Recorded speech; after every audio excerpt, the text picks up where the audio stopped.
Kevin Johnson v. Missouri on application for stay.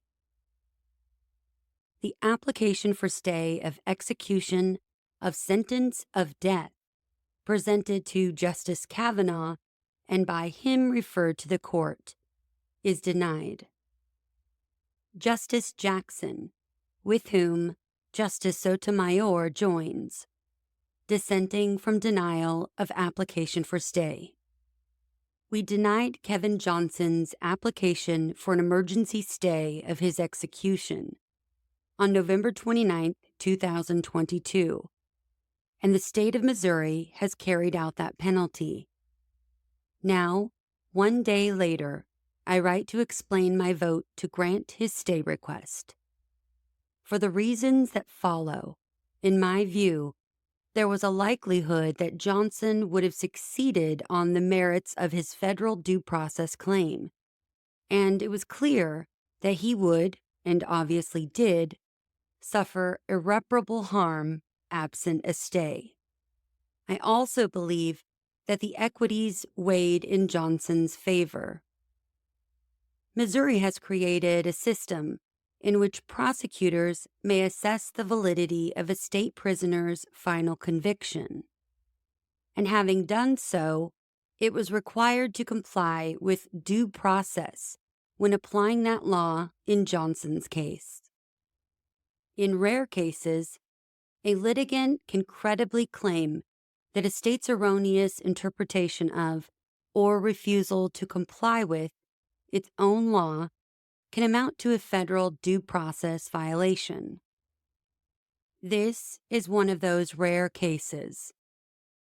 Missouri's revised statute, Section 547.031, provides a three-step process for reviewing the integrity of a conviction. First, a prosecutor can file a motion to vacate if she has information that a convicted person may have been erroneously convicted.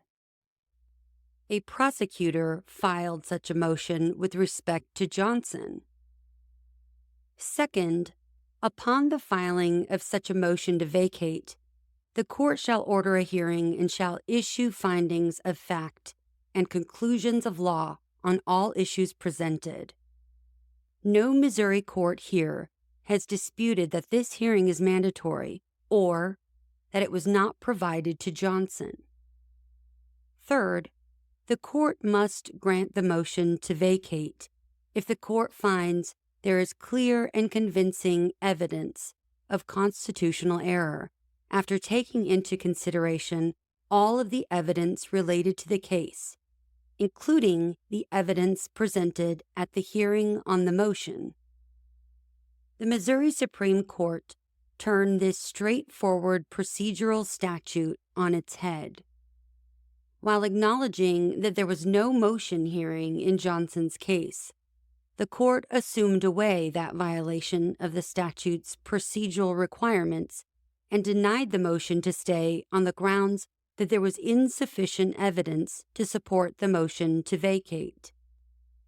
It reasoned that even assuming that it was error for the circuit court to overrule the special prosecutor's motion to vacate Johnson's conviction without the hearing and express findings of fact and conclusions of law, Johnson was not entitled to a stay because the motion to vacate fell short of the showing required by Section 547.031.3, i.e., that there be clear and convincing evidence demonstrating a constitutional error at the original trial that undermines the confidence in the judgment.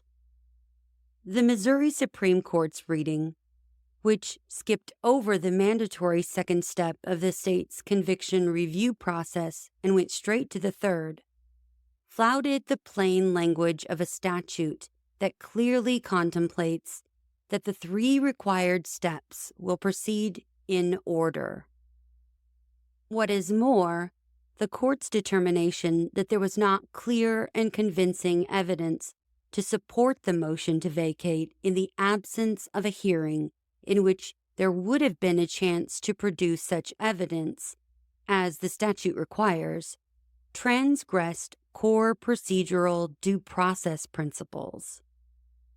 Indeed, it is unclear how the Missouri Supreme Court could have validly determined whether there was clear and convincing evidence of a constitutional error when the mandatory hearing at which evidence relevant to that determination would have been presented did not occur.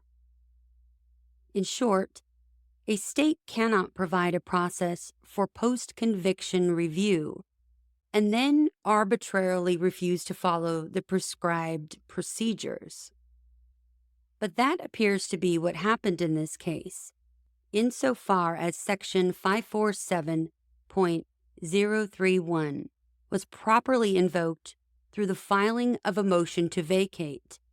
But the Missouri Supreme Court determined that the reviewing court did not need to hold the mandatory hearing that allows for the presentation of evidence related to that motion, because regardless, there was insufficient evidence to sustain the motion.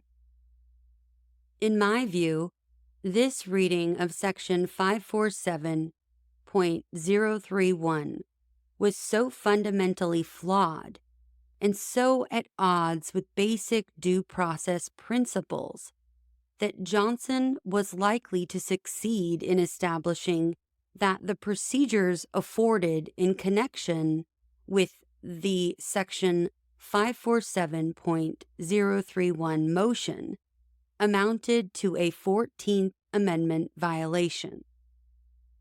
As for irreparable harm, Johnson's execution irrevocably mooted our consideration of his due process claim, and Missouri would have suffered no discernible harm if a stay had issued, as a state has no legitimate interest in carrying out an execution contrary to Section 547.031 or due process.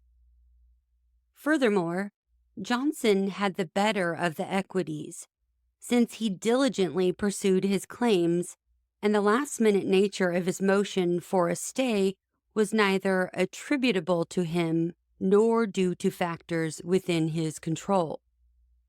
It is also noteworthy that Johnson's prior and unsuccessful assertion of claims concerning selective prosecution and Batson v. Kentucky, 1986, did not preclude the invocation of Section 547.031 and Johnson's corresponding federal due process claim, notwithstanding the Missouri Supreme Court's contrary suggestion. If the required hearing had been held, someone might have pointed out that Section 547.031 itself permits a prosecuting attorney to present all evidence relevant to such claims, regardless of whether the defendant is procedurally defaulted from raising such claims. In any event, it appears that much of the evidence that could have been presented at the non-existent hearing was new evidence relating to the trial prosecutor's racially biased practices and racially insensitive remarks. And now that evidence will not be considered on the merits by any court, much less the one that was supposed to base its conclusions about the validity of Johnson's conviction on all such evidence, per the statutory mandate. For all of these reasons, I would have granted the stay.